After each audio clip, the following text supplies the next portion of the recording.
ان لوگوں کی سنگت اور صحبت چھوڑ دیں جن کی وجہ سے ہمارے مزاج میں، ہماری سوچوں میں، ہمارے لب و لہجے میں بگاڑ پیدا ہوتا ہے۔ ان لوگوں کے قریب آ کے بیٹھیں جن کے پاس بیٹھنے سے ہمارا ایمان پختہ ہوتا ہے، ہمارے اندر روحانیت پیدا ہوتی ہے، ہمارا نیکی کی طرف دل مائل ہوتا ہے۔ پوری صحبت مکمل چھوڑ دیں۔ آپ کے ذہنوں میں جو لوگ شکوک پیدا کرتے ہیں ان سے پورے طور پر بچ جائیں۔ اب میں کوئی ایسی بات آپ کے سامنے عرض کرنے لگا ہوں جو بڑی انوکھی ہے۔ میں نے اپنی زندگی میں کچھ لوگوں کو نظریات بدلتے دیکھا ہے۔ وہ اس نظریے کے ماننے والے تھے، عقیدہ حق کے ماننے والے تھے، پھر انہوں نے اور نظریہ اختیار کیا۔ کچھ لوگ جو مجھے سمجھتے ہیں کہ شاید میں درست بات ہی کروں گا، وہ تو بات کو تسلیم کریں گے، اور جن کو کچھ تھوڑا خیال ہے وہ بھی میری بات کو آج کی رات ایک دیندار آدمی کی بات سمجھ کر قبول کریں جو اللہ سے ڈر کے بات کر رہا ہے، جس نے ایک نظریہ تبدیل کیا، اس نے پھر ایک نہیں تبدیل کیا، اس کے بعد پھر اس نے ایک اور تبدیل کیا، اس نے پھر اور تبدیل کیا، اس نے پھر اور تبدیل کیا۔ ہم نے لوگوں کو پھر گلی گلی کا بھکاری ہوتے دیکھا، دروازے دروازے جاتے دیکھا۔ جنہوں نے سواد اعظم کو چھوڑا، عقائد حقہ کو چھوڑا، مت سمجھیں کہ کسی اور نظریے پہ گئے تو وہاں ڈٹ گئے، وہ پھر ساری زندگی شکوک و شبہات کا شکار رہے، اس لیے کہ حق سے ایسے نکلے پھر کسی جگہ وہ ٹھہر نہیں سکے۔ وہ اپنی زبان سے اعتراف کرے یا نہ کرے، الجھ گئے، بکھر گئے، ٹوٹ گئے، ہر وقت وسوسوں کے ہتھے چڑھ گئے۔ کبھی ایک وسوسہ ادھر لے گیا تو کبھی ادھر لے گئے، کسی جگہ استقامت نصیب نہ ہوئی۔ در مرشد دا چھڈی ناہی، نہیں تے ہو جاویں گا روگی۔ در مرشد دا چھڈی ناہی، نہیں تے ہو جاویں گا روگی۔ جیڑی بکری اجڑوں وچھڑی او بگیاڑا جوگی۔ جو پھر ایک دفعہ نکل جاتی ہے نا، پھر اس کو آ کے کھاتے ہیں بڑے بڑے ریوڑوں سے جو جدا ہوتی ہیں، پھر بھیڑیے کھا جاتے ہیں۔ خدا عقائد میں مضبوط ہے، کبھی کمزوری نہ دکھائے۔ پھر ایک بات جس پر میں نے آج اپنی ساری گفتگو کو سمیٹنا ہے، آپ کبھی بھی کپڑوں سے مزین نہیں ہو سکتے۔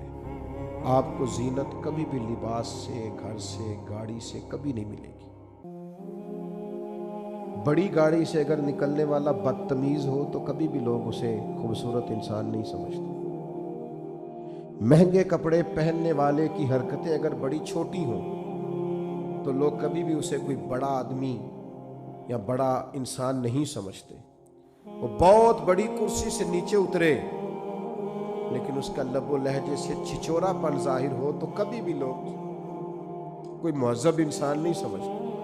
ہم نے سمجھ لیا ہے کہ کپڑوں سے، اور یہ کہ گاڑی سے، اور یہ کہ گھر سے، اور یہ کہ میرے ہاتھ میں پکڑے ہوئے موبائل سے، اور یہ کہ میں ٹیلی فون پہ جو باتیں کروں اور میں 10-20 لوگوں کو بتاؤں کہ جی اللہ کا شکر ہے، جی بڑے پیسے ہیں، جی فلاں بھی خرید لیا، اب یہ بھی خریدنا ہے، اب ادھر بھی جانا ہے، اس سے کبھی آپ کا وقار نہیں بڑھے گا۔ آپ کا اعلیٰ اخلاق، آپ کا تقوی، آپ کی عبادت، آپ کا اللہ سے ڈرنا، آپ کا حسن سلوک، نیک اعمال آپ کو زینت دیں گے۔ انسان ہمیشہ عاجزی سے خوبصورت ہوتا ہے، وفادار لوگ خوبصورت ہوتے ہیں، جو لوگ خیرخواہ ہوتے ہیں، دوسروں کا بھلا کرتے ہیں، وہ خوبصورت لوگ ہوتے ہیں۔ خوبصورت بنیے۔ نوجوانوں سنو، بتایا ہوگا تمہیں لوگوں نے کہ پیسہ ہی سارا کچھ ہے، پیسہ بڑا کچھ ہے پر سب کچھ نہیں ہے۔ بتایا ہوگا کسی نے کہ تعلقات ہی بڑا کچھ ہوتے ہیں، تعلقات بھی کچھ ہوتے ہیں پر سب کچھ نہیں ہوتے۔ کہا ہوگا کسی نے کہ عہدہ بڑا کچھ ہوتا ہے، عہدہ کچھ ہوتا ہوگا پر سب کچھ۔ سب سے زیادہ انسان خوبصورت اچھے اعمال سے لگتا ہے، خوبصورتیوں سے لگتا ہے۔ اس کے لہجے کی سچائی، اس کے انداز کا دھیما پن، اس کے بات کرنے کا ٹھہراؤ، اس کا ملنے جلنے کا خوبصورت انداز، اس کا بات ماننے کا طریقہ، یہ بڑا خوبصورت ہوتا ہے. آپ کو پتہ ہے جو بچہ زیادہ بات سب کی مانتا ہے وہ بچہ سب کو پیارا لگنے لگتا ہے. ماں باپ کا بھی فرما بردار ہوتا ہے, اساتذہ کا فرما بردار ہوتا ہے, گلی محلے میں بھی کوئی اسے کام بتا لیتا ہے. یہ خوبصورت بچہ اپنی فرما برداری کی وجہ سے خوبصورت ہوا. اعمال حسنہ سے اپنے آپ کو زینت دے, اپنی کوتاہیاں ایک ایک کر کے چھوڑنی شروع کریں, اپنی غلطیاں ایک ایک کر کے اپنے وجود سے نکالنی شروع کریں. نوجوانوں سے کہوں گا بے پناہ مشقت کریں آگے بڑھنے کے لیے, جد و جہد کا راستہ اختیار کریں, چور دروازہ کبھی اختیار نہ کریں. آپ کی خدمت میں بڑے درد سے یہ اپیل کروں گا, فقط اپنے لیے جینا نہ شروع کریں. مسلمان شجر سایہ دار کی طرح ہوتا ہے, اس کے سائے میں بڑے سارے لوگ اپنے آپ کو ٹھنڈک میں اور چھاؤں میں محسوس کرتے ہیں. جب بھی منصوبہ بندی کریں اس میں بہت سارے لوگوں کو شامل کریں, بہت ساروں کے لیے ارادے کریں, اچھی نیتیں اور اچھے پروگرامز کے ساتھ آگے بڑھیں. آپ محسوس کریں گے کہ آپ کا قد بھی بڑا ہو رہا ہے اور آپ کا سینہ بھی چوڑا ہو رہا ہے. اور پھر ایک آخری گزارش جس پر میں نے اپنی بات کو ختم کر دینا ہے, اللہ کی معرفت حاصل کریں. اللہ کی معرفت کیا ہے؟ آپ کو محسوس ہو جانا چاہیے کہ کن کاموں سے میرا رب راضی ہوتا ہے, کن کاموں سے ناراض ہوتا ہے. حضرت رابعہ بصریہ رحمۃ اللہ علیہا جس دن بیمار نہیں نہ ہوتی تھی, اللہ کے حضور عرض کرتی تھی مالک تو کہیں ناراض تو نہیں ہو گیا, مجھے بیمار کرتا ہے تو میں زیادہ تڑپ کے تیرا نام لیتا ہوں, مجھے کسی مشکل میں ڈالتا ہے تو میں سمجھتی ہوں کہ رب کریم مجھ سے راضی ہے. بھائیو, معرفت حاصل کریں. اس کا سب سے زبردست طریقہ یہ ہے کہ گھنٹوں دعا مانگیں, گھنٹوں. دیکھو میں نے کیا بول دیا ہے, لمبی لمبی دعائیں, خوب دعائیں, وسیع دعائیں. حضور علیہ السلام نے فرمایا نمک بھی مانگو تو رب سے مانگو. یعنی یہاں سے شروع کرو کہ مالک مجھے یہ چاہیے, مالک مجھے یہ چاہیے, مالک. آپ کہنا تو شروع کریں, مانگنا تو شروع کریں. حضور فرماتے ہیں وہ مانگنے سے راضی بڑا ہوتا ہے, جو نہ مانگے اس سے ناراض ہو جاتا ہے. دعا تو عبادت. ساری باتیں اپنے اللہ سے کہہ دیں, سب چھوٹی چھوٹی چھوٹی چھوٹی چیزیں حضور کا وسیلہ پاک پیش کر کے مالک سے عرض کرنی شروع کر دیں. کچھ درخواستیں دے دیں اللہ کے حضور, آپ یقین کریں وہ ایسے قبول ہوں گی کہ ان کے نظارے نظر آئیں, ارد گرد آپ کو محسوس ہوگا. تو میری یہ آپ سے اپیل ہے کہ خوب دعائیں اور خوب آپ ذہن سازی اس حوالے سے اپنی کریں کہ ہم نے اللہ کے حضور حاضری دینی ہے.